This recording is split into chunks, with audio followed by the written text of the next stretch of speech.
ವರ್ಷದಂತೆ ಈ ವರ್ಷನೂ ಕೂಡ ಅಂಬೇಡ್ಕರ್ ಜಯಂತಿಯ ಹಿಂದಿನ ದಿವಸ ತಾರೀಖು 13ನೇ ತಾರೀಕು ಗ್ರಾಮ ವಾಸ್ತವನ್ನ ಮಾಡಿಕೊಂಡು ಹಲವಾರು ವರ್ಷಗಳಿಂದ ಬಂದಿರತಕ್ಕಂಥದ್ದು.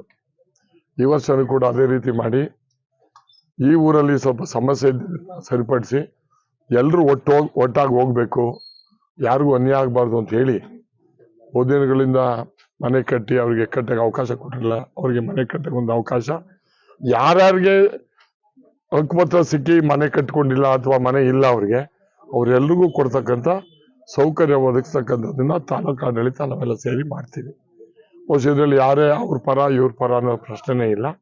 ಇಲ್ಲಿ ಯಾರೋ ಒಬ್ರು ಅವರ ವೈಯಕ್ತಿಕವಾಗಿ ಇಬ್ರು ಒಂದಾಗ್ದಂಗೆ ನೋಡ್ಕೋತಾವ್ರೆ. ಆ ರೀತಿ ಯಾರ್ಯಾಕೆ ಬಿಡಲ್ಲ. ಊರು ಒಂದ್ಮೇಲೆ ಪರ ವಿರೋಧ ಇರ್ತದೆ, ಆದ್ರೆ ಕಾನೂನು ಎಲ್ರಿಗೂ ಒಂದೇ ಅನ್ನೋದನ್ನ ನಾವ್ಯಾರು ಮರಿಬಾರ್ದು. ನಾವು ಯಾರ ಪರ ಇರಬೇಕು ಅಂದ್ರೆ ಸೌಕರ್ಯ ವಂಚಿತರಾಗಿರ್ತಕ್ಕಂಥ ಪರವಾಗಿರ್ಬೇಕು, ಬಡವ್ರ ಪರ ಇರಬೇಕು. ಸೌಕರ್ಯಗಳು ಪ್ರತಿಯೊಬ್ಬ ಜನಾಂಗದಲ್ಲೂ ಕೂಡ ಸೌಕರ್ಯ ವಂಚಿತರಾಗಿರ್ತಾರೆ ಅಥವಾ ತೊಂದರೆಯಲ್ಲೂ ಇರ್ತಾರೆ, ಬಡವರು ಆಗಿರ್ತದೆ. ಅವರೆಲ್ಲರಿಗೂ ಕೂಡ ನ್ಯಾಯ ಕೊಡ್ತಕ್ಕಂಥದ್ದನ್ನ ನಾನು ತಾಲೂಕು ಆಡಳಿತ ಸೇರಿ ಮಾಡ್ಕೊಡ್ತೀವಿ ಅಂತಕ್ಕಂಥ ಈ ಸಂದರ್ಭ ಹೇಳ್ತೀವಿ. ನಾಳೆ ನಡೀತಕ್ಕಂಥ 135ನೇ ಒಂದು ಅಂಬೇಡ್ಕರ್ ಜಯಂತಿಗೆ ಅಂಬೇಡ್ಕರ್ ಪುತ್ಥಳಿನ ಮಾಡಿ ಅದಕ್ಕೆ ಗೋಪುರವನ್ನ ನಿರ್ಮಾಣ ಮಾಡೋದಕ್ಕೆ ನಿಲ್ಸಿದ್ರು. ಅದನ್ನು ಕಂಪ್ಲೀಟ್ ಆಗಿದೆ. ಅದ್ರ ಜೊತೆಗೆ ಅನಾವರಣ ಮಾಡ್ತಾ ಇದ್ವಿ. ಅದ್ರ ಜೊತೆಗೆ ಅಂಬೇಡ್ಕರ್ ಭವನವನ್ನ ಅರ್ಧಕ್ಕೆ ನಿಲ್ಸಿದ್ರು. ನಾನು ಪ್ರಾರಂಭ ಮಾಡಿದ್ದನ್ನು ಅದನ್ನ ನಿಲ್ಸಿ ಮರದಲ್ಲೇ ನಿಲ್ಸಿದ್ರು. ಅದಕ್ಕೂ ಕೂಡ ಈಗ 3.5 ಕೋಟಿ ಹಣವನ್ನ ಸರ್ಕಾರ ಕೊಟ್ಟಿದೆ.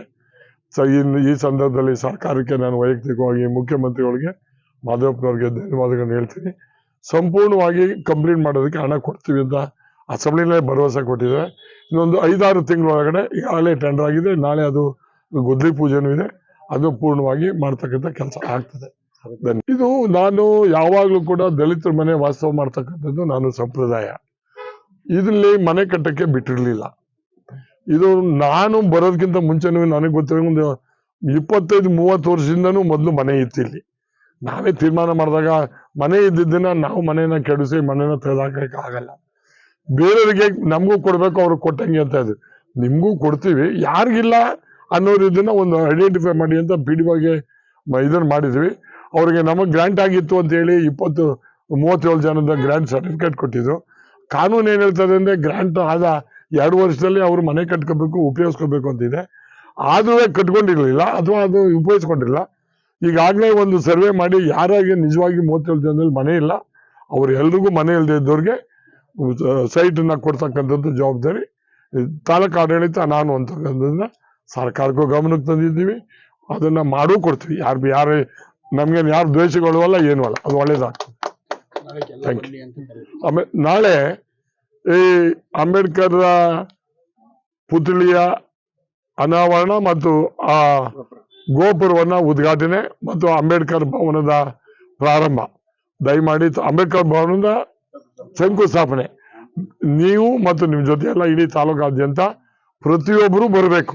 ಅಂಬೇಡ್ಕರ್ ಭವನ ಅಂತಂದ್ರೆ ಒಬ್ಬರಿಗೆ ಅಂತ ಅಲ್ಲ, ಅಂಬೇಡ್ಕರ್ ಭವನ ಅಂದ್ರೆ ತಾಲೂಕಿಗೆ ಪ್ರತಿಯೊಬ್ಬರು ಸಮುದಾಯದವರು ಬಂದು ಅದು ಭಾಗವಹಿಸಿ ಯಶಸ್ವಿಯಾಗಿ ಕಾರ್ಯಕ್ರಮವನ್ನ ಮಾಡ್ಕೊಡ್ಬೇಕು. ತಾಲೂಕು ಆಡಳಿತ ಚೆನ್ನಾಗಿ ಮಾಡಿದ್ದಾರೆ, ವಿಶೇಷವಾಗಿ ಕಾಣ್ತಾ ಇದೆ.